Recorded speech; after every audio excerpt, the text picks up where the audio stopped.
شروع اللہ تعالیٰ کے نام سے جو بڑا مہربان اور نہایت رحم کرنے والا ہے۔ السلام علیکم پیارے بچوں، کیسے ہیں آپ سب لوگ؟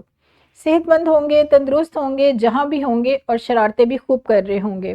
میں ہوں آپ کی اردو کی ٹیچر ہنا، اور بچوں ہمارا تعلیمی سفر جاری ہے جماعت پریپ ابتدائی اردو سے۔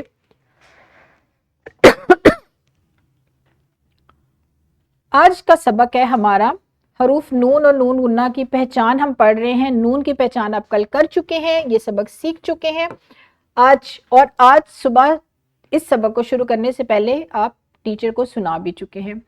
اب ہمارا جو اسی سبق کا دوسرا حصہ ہے نون غنہ۔ اچھا، نون غنہ جو ہے اس کی آخر کی آواز تو آ رہی ہے یہاں پر چاند، یہ اس کی درمیان کی آواز ہے، ٹھیک ہے۔ نون غنہ یہ یوں بنتا ہے، یوں، اس کے اوپر نقطہ نہیں آتا، ٹھیک ہے، نقطہ نہیں اس کے اندر آتا کہیں پر بھی۔ نون میں تو ہم نقطہ ڈالتے ہیں لیکن اس میں نون نہیں آتا، اس نون غنہ میں نقطہ نہیں آتا۔ حرف یہ ہے، نام اس کا نون غنہ، صوت اس کی یو، نون غنہ۔ اچھا، مکمل شکل یہ ہے، آدھی شکل آتی ہے یہ، ٹھیک ہے۔ چاند، چاند جب ہم لکھتے ہیں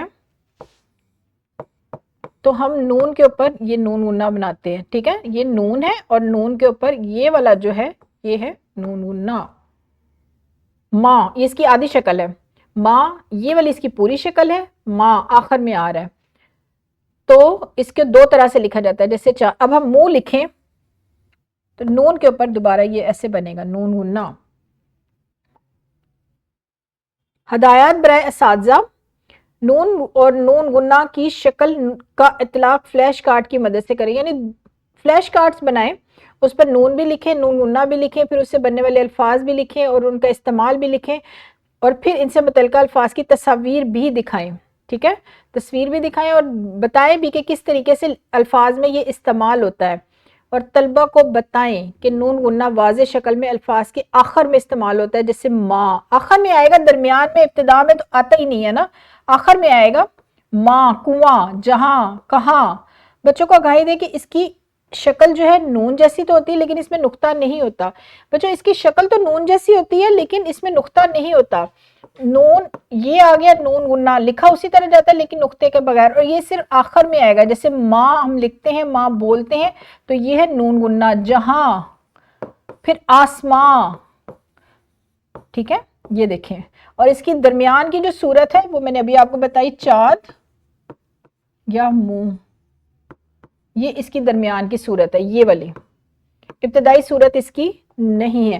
اساتذہ کرام بچوں کو بار بار اس کی پہچان کرائیں، نون کی، نون غنہ کی، اور کیا کریں کہ فلیش کارڈز پر اس کی تصاویر بھی بنائیں، ان کا استعمال بھی بتائیں، الفاظ میں کس طرح استعمال ہوتا ہے اور کن کن الفاظ میں آتا ہے، اور ان کی اس کی آواز کیسے نکلتی ہے، آخر میں الف کی آواز نکلتی ہے، ماں، یہ جو کی آواز ہے نا، یہ نون غنہ کی آواز ہے۔ گھر جا کے بچوں آپ نے کیا کرنا ہے، چاند کی تصویر بنانی ہے۔ ایک تو لفظ آپ چاند کی جب تصویر بنائیں گے تو پھر لکھیں گے بھی چاند کیسے لکھا جاتا ہے اور اس میں نون غنہ کا استعمال کیسے ہوتا ہے، تو وہ لکھیں گے، تصویر بنائیں گے، اور تصویر میں کیا کریں گے، رنگ بھریں گے۔